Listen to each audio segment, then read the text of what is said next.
Hello, everybody. I'm a practicing therapist and a doctoral student of psychology. Today, we're going to talk about signs your avoidant ex is on a rebound. Rebound relationships typically are described as a relationship that happened very quickly after another relationship has ended, and it's usually as a result of that end of a relationship, meaning they usually use this other person to suppress feelings or act as though they have moved on instead of process the actual feelings. And so the rebound in of itself is a response to the relationship that just ended, whether they realize it or not. And it's usually symptomatic of the pain that they're feeling. It is a symptom of grief. Okay. And so that is what a rebound typically is. And the reason why this can happen, it is much more common with fearful avoidance among all attachment styles. However, it can happen with any attachment style. But the reason why this happens is because the individual themselves also, if they're an avoidant, they want to deny that the relationship had an impact on them emotionally. And the rebound person is usually not someone, unfortunately, that they are attached to. And I know some of you guys are going to say, what if I'm the rebound? Well, if you are a rebound, you don't know your person is avoidant. So you'll never find my videos.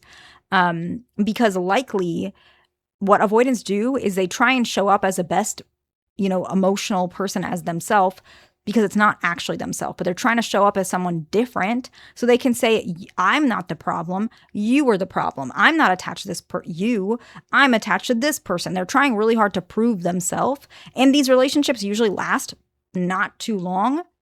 But if they do last a long time, sadly, what happens is the avoidant individual, especially if they're fearful avoidant, they'll start reaching out to you even while they're in a relationship, meaning that the other person doesn't know the real them, but you do. And they sometimes emotionally cheat on the rebound. But the rebound person will have no clue because the avoidant, shows up with appearances and they don't actually show their true self. And usually the first one is what we were just discussing. The relationship happened soon after you broke up, very soon. And it's so soon that you don't even recognize them. It's like they flipped in like a second. They are no longer the person that you are familiar with. However, you still tell yourself it's real because you, likely if you're not avoidant, what you guys like to do is you like to blame yourself. And it's not good. You need to stop doing that. And I've had so many calls with you guys. Majority of you do this, so please stop. And I know it's not easy, but I'm saying this because I care. You like to say, this is proof that they never loved me. I'm not lovable. That's like majority of you guys, if you've had this situation, that's what you tell me. And very often I say that doesn't make any sense. You guys were together for X amount of years. This person, the new person they're with, has only been a couple weeks and it doesn't even look stable now. Like regardless of the relationship they had with you, any person who has seen relationships, me even as a therapist who's seen so many types of relationships, I can easily say that relationship doesn't look healthy. It's moving in a strange direction. It looks like it's going to burn out or fizzle. And I want you guys to be able to get comfortable seeing that. I want you to see that you can't always trust what you're looking at. Okay, that sounded bad. What I'm trying to say is you can't always believe everything you see on the surface because sometimes it's more. And I have a lot of calls where you guys you believe what the avoidant says and what the avoidant feels, but you don't believe what you feel or what you say. They're saying, oh, I'm over the relationship, even though you have a feeling that that's not true. Why do you trust them over yourself? And so if you guys need to book a call with me or email me, that's pinned in the comments, because I understand that some situations are very unique and there's probably no one else that can understand it, or you're confused and there's a lot of moving parts. I get it. I'm not going to judge you. I promise. Like I do not judge you. I want to help. The next one is the relationship looks intense. In particular, if it's more intense or much more intense than they had with you, who is this person? Like, why are the avoidant person has like completely changed. They're like a brand new person. That's not possible. They couldn't change at all when they were with you, but suddenly they changed in like 2 weeks after you dumped them, or even if they left. That's not realistic. That's not possible at all. They are trying to look like something they're not, and it's going to fail. And I feel bad for the rebound and the avoidant, even though they kind of did it to themselves. But the rebound didn't do anything. It's kind of sad that they end up with a false relationship. And that relationship, even if a rebound is not part of the equation, Very intense relationships that happen very quickly tend to have a lot of results afterwards that are not always conducive to a healthy relationship. Usually these folks end up breaking up pretty quickly. The next one is your ex is not acting like themselves, even in terms of like what they do daily. They might have changed a routine. They might have changed jobs. They may have like stopped hanging out with certain friends. They have changed a lot about themselves very quickly. They couldn't change at all in your relationship, but suddenly they changed extremely quickly.